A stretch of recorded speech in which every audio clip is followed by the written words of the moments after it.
the way Brad Holmes is drafted, the way they found players for this team, they are set up for success for years. This is not just going to be a flash in the pan, make the playoffs 1 year, and then we don't see the playoffs for the next several years, have to rebuild, find a new quarterback, and do all. No, none of that.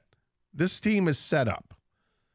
And kudos to Brad Holmes for setting things up. Now, there are high expectations, and we're in unfamiliar territory as Lions fans, expecting nothing but the best from here on forth.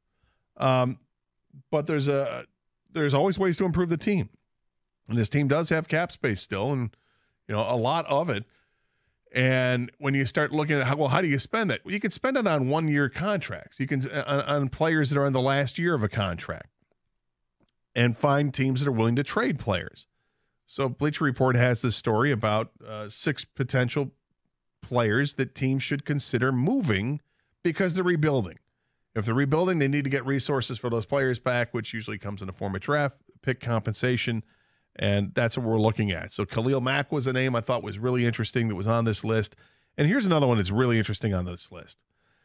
It's edge rusher Matthew Judon from the New England Patriots. Now, he didn't play much last year. He was hurt, missed all but 4 games last season with an injured bicep. But the previous year, he had 15 and a half sacks in 22. And even though he only played in 4 games last year, he had 4 sacks in those 4 games. Now, it talks about, this one actually has a comp. And it says the Eagles were able to turn Hassan Reddick into a conditional 3rd-round pick from the New York Jets. If the Patriots could get something similar for Judon, it would allow them to save $6.7 million in cap space and stock up on draft capital to build around their quarterback, Drake May. So that is a name that's very interesting. Matthew Judon has been awfully productive in his NFL career and one of the elite pass rushers in the league when he is healthy. Like we said, last year he only played the 4 games, but he's awfully, awfully good. Kang, this is one where I look at and you see that, okay, we're talking about a guy who's coming off injury. It's an edge rusher. He's 32 years old, so it's not like he's a spring chicken. No, but he's slightly younger than Khalil Mack. Yeah. I mean, played his college ball at Grand Valley. Yeah, it's from the area. But, here, I like Matthew Judon. I like the conditional part of these picks because that means they have to perform. They have to hit some kind of, benchmarks for those, for that pick to be a 3rd-round pick, to validate the trade. He's coming off injury, which concerns me, but he's been very productive throughout his career. Even the injured year last year, he had 4 sacks in 4 games. I actually don't mind this. Maybe it's because he's slightly younger than Khalil Mack, but I would be willing to put some kind of conditional 3rd, 4th-round pick and kick the tires on Judon. I don't think Brad Holmes is going to do this. I don't think that's I think they're just kind of going to roll with what they have and see how it goes. If there's a move, it'd probably be during the year. I think they're going to roll with, let's see if James Houston is healthy or not. See if Davenport can his veteran leadership can help the other guys play better. Bats, like I mentioned. There's other guys on this team. They might not be big name guys like Judon and Mack, but I think the Lions are also counting on Hutchinson to get better, Jack Campbell to get better. The secondary as a whole and defense as a whole to get better with Aaron Glenn maybe playing the defense he's always wanted to play.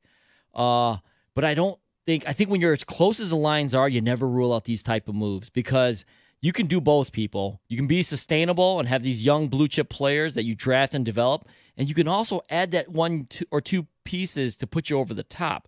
Now, especially if they're just like 1-year deals. You're not going out and signing someone breaking the bank for. I wanted L'Jarius Sneed. Okay, I'll be the first to admit it, but that is a big contract you have to take on. If the Lions don't want to do that, these other moves like Judon and other guys with 1-2 year deals is the way to go. Yeah, so I'm looking at and comparing Judon to Khalil Mack, and I don't know, would they both get the same kind of compensation in return? If you're talking a 3rd-round pick, if that's what it is, I'd do it. Particularly for Khalil Mack. I like Khalil Mack more than Judon because Khalil Mack has more of a track record of being the guy who's done that. But is his contract heavier? It is heavier, but again, if you can afford it. If you have the space and it's just a 1-year deal. Yeah, if you got the space, you can afford it, go ahead and do it. Because it is just 1 year, and this is the year you go for it. because you think you're that close to getting there. Now, is it something to get done before training camp begins? I know that's the article is about getting these things done in training camp. I doubt that happens. I think if unless an injury teams, or something, knock on wood. maybe, yeah. And exactly, knock on wood there.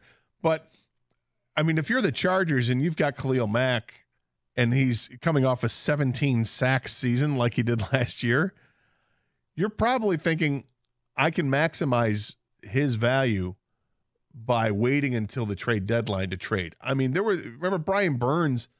The offer was the rumor was there were 2 first-round picks that that Carolina was turning down.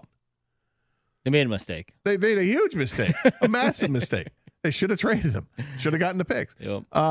But when you look at Khalil Mack, if you're the Chargers and you are rebuilding, in a way they're rebuilding, although they probably think they got talent to still be good.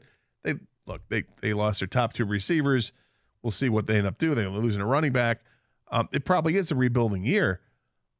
If I'm the Chargers and I've got this asset who's an aging player, but it's still productive, I'm going to wait to the trade deadline to move him because I think you're going to get more than a 3rd-round pick if you wait until October or whenever it is. That's me. Judon is interesting, but I'm concerned about him because he doesn't have this long track record of being great. Now, in 2022, he had 15.5 sacks. The year prior to that was 12.5. But before that, his career high was 9.5. Still solid. 9. Solid, but, yeah. But not, solid. He's not Khalil Mack as far as a career. Yeah, exactly. Of course. It's solid. Look, it's like saying Houston was solid in his rookie season when he had 8 sacks in 7 games. But it's 8 and 7. You're thinking, can he get double digits if he's healthy? I'm looking at that. Looking at these 2 names, I think it's really interesting to see that there are edge rushers that might be available because they're on teams that are considered in rebuilds. Certainly the Patriots are. But where do the people stand? If you have any opinion on this, 248-539-9797 is the telephone number. Curious your thoughts on the Lions here and you're just getting excited about this. There's another name on this list as well that I don't think fits the Lions' needs anymore, but was one to consider, absolutely. And if there's a setback with DJ Reader, would you consider this? And that's Washington Commanders defensive tackle Jonathan Allen, who will be a free agent at the end of the season. They got a lot of money tied up in him, and if they were to move on and start their rebuild as well, this is somebody that could make sense. It says at the last paragraph, Allen would be a useful interior pass rusher for multiple teams. He has 22 sacks over the last 3 seasons. From a defensive tackle, that's a lot of production. He's a beast. And again, it'd be 1-year deal where you're signing him because he's in the last year of a contract. That guy, does that make sense? He's a stud. I don't think you need to go that route now, especially when you got DJ Reader. And believe it or not, people, the Lions are actually good at stopping the run. They're one of the best teams at stopping the run last year. It's getting to the quarterback and that secondary that was more of an issue of anything. Hopefully all those pressures that Aiden Hutchinson had last year, some more of those turn into sacks this year. Having DJ Reader in the middle helps with the run, but also helps with the pass rush because he'll hopefully be taking on double teams where Lee McNeil, who's more of can get to the quarterback pressure type of guy, can help with that route.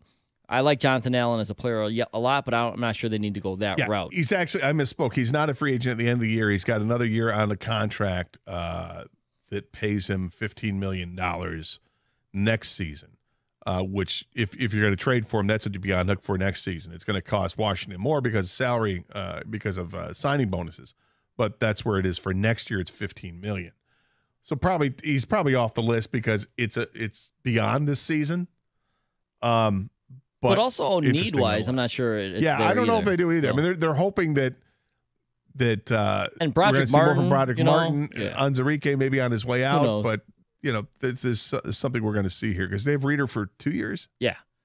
So I mean, by the way, the Lions don't have a 3rd-round pick next year. It could also be a 2026 3rd-round pick or even a 4th round, depending. So, just because they don't have a 3rd round next year doesn't mean they can't make a deal for any of these guys. There's always ways to work around, and that's the job of the front office.